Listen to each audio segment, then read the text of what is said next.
Please use headphones for your safety. Hello friends, आज हम एक और नई एपिसोड को एक्सप्लेन करेंगे। तो जो भी लोग इस चैनल पर नए हैं वो इसे सब्सक्राइब जरूर कर लें, क्योंकि हम इस चैनल पर रोमांटिक स्टोरी को एक्सप्लेन करते हैं। तो पिछले एपिसोड में हमने देखा था कि सोही और जुनवो दोनों डेट करते हैं। जिसके बाद वे दोनों लोग जुनवो के घर पर आते हैं, जहाँ पर सोही जुनवो के साथ खेलने लगती है। इसके बाद जुनवो कमरे से बाहर निकल कर सेवांग को कॉल करता है और बोलता है कि आज तुम मेरे घर पर नहीं आना। तो सेवांग बोलती है कि क्या हुआ। तो जुनवो बोलता है कि देखो, मेरे घर पर अभी सोही आई हुई है। जो सुनकर सेवांग बोलती है कि क्या तुमने मेरी माँ को घर पर रोका है। तो जुनवो बोलता है कि मैं भला उसे क्यों रोकूंगा, वो खुद ही रुकी है। इसलिए वो बोलता है कि आज रात हम नहीं मिल पाएंगे, इसलिए तुम आज आराम करो, हम कल मिलेंगे। जहाँ पर सेवांग बोलती है कि आज तुम उसके साथ हो, इसका मतलब कि तुम आज बहुत ही ज्यादा मजे करने वाले हो। जो बात सुनकर जुनवो बोलता है कि ये तुम क्या बोल रही हो। तभी सेवांग उसका फोन काट देती है। जिसके बाद वो अपने कमरे से बाहर आती है, जहाँ वो हेंचुल को देखती है, जो कि बिना कपड़ों का घर में घूम रहा होता है। तभी वो बोलता है कि क्या तुम घर पर हो, मुझे पता नहीं था। तभी सेवांग उसके सामान को देखती है और बोलती है कि घटिया आदमी, तुम घर पर एक कपड़े पहन के रहा करो।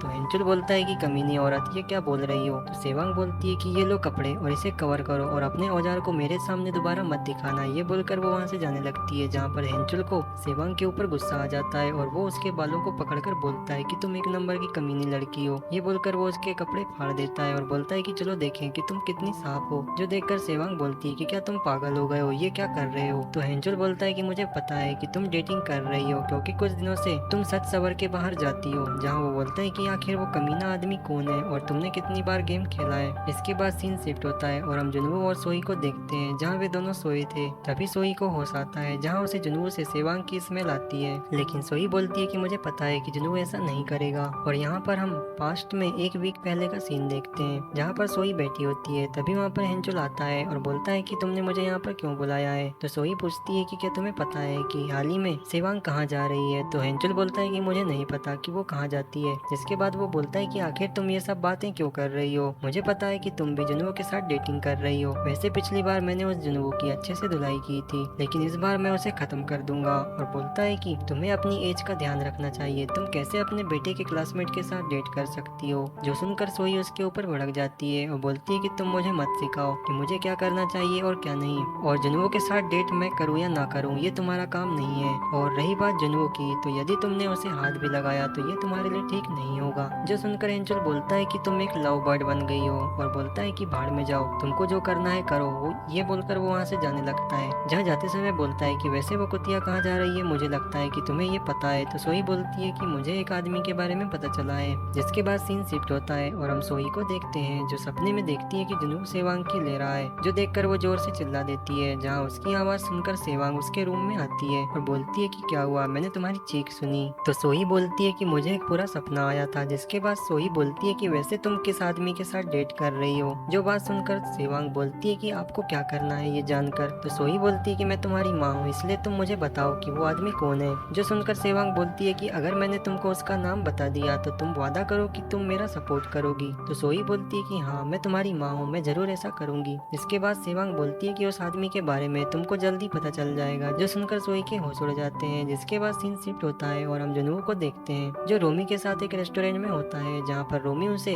उसकी सेवांग के साथ घूमने वाली फोटो दिखाती है और बोलती है कि मुझे पता है कि तुम अज्जुमा के साथ डेट कर रहे हो, लेकिन ये क्या है, तुम और भी किसी दूसरी लड़की के साथ कैसे रिलेशन में रह सकते हो। तो जुनू बोलता है कि क्या तुम मेरा पीछा कर रही हो। तो रोमी बोलती है कि क्या होगा यदि ये बात मैं अज्जुमा को बता दूं कि तुम उसकी पीठ पीछे किसी दूसरी लड़की के साथ मजे कर रहे हो। तो जुनू बोलता है कि अपनी बकवास बंद करो और बताओ कि तुम क्या चाहती हो। तो रोमी बोलती है कि तुम्हें पता है कि मैं क्या चाहती हूँ, मैं तुम्हारे साथ फिर से मजे करना चाहती हूँ। जो सुनकर जुनबो बोलता है कि देखो, तुमने लास्ट टाइम बोला था कि ये हमारे बीच में दोबारा नहीं होगा, और वैसे भी तुम मुझे ब्लैकमेल नहीं कर सकती हो। ये बोलकर वो वहाँ से जाने लगता है। तो रोमी बोलती है कि मैं तुम्हारी दूसरी भी बात जानती हूँ, मुझे पता है कि तुम जिस अज्जुमा के साथ डेट कर रहे हो उसका तुम्हारी दूसरी लड़की के साथ कुछ रिलेशन है। जो बात सुनकर जुनबो के होश उड़ जाते हैं और वो वहीं पर रुक जाता है। इसके अगले सीन हम जुनबो और रोमी को देखते हैं, जहाँ पर रोमी जुनबो के साथ एक होटल में जाकर खेलने लगती है और तभी वहाँ पर वो दूसरी डिलीवरी गर्ल भी आ जाती है और जुनवो के साथ खेलने लगती है, जहाँ उसे देखकर जुनवो बोलता है कि तुम यहाँ पर क्या कर रही हो, क्या तुम दोनों ने मुझे मिलकर फंसाया है। तो वो गर्ल बोलती है कि वैसे भी तुम दो लड़कियों के साथ खेल रहे हो तो थोड़ा हमें भी खुश कर दो। इसके बाद वे लोग थ्रीसम खेलने लगते हैं, जहाँ पर वे दोनों गर्ल जुनवो को धमका कर उसकी लेने लगती है। तभी वहाँ पर रोमी देखती है कि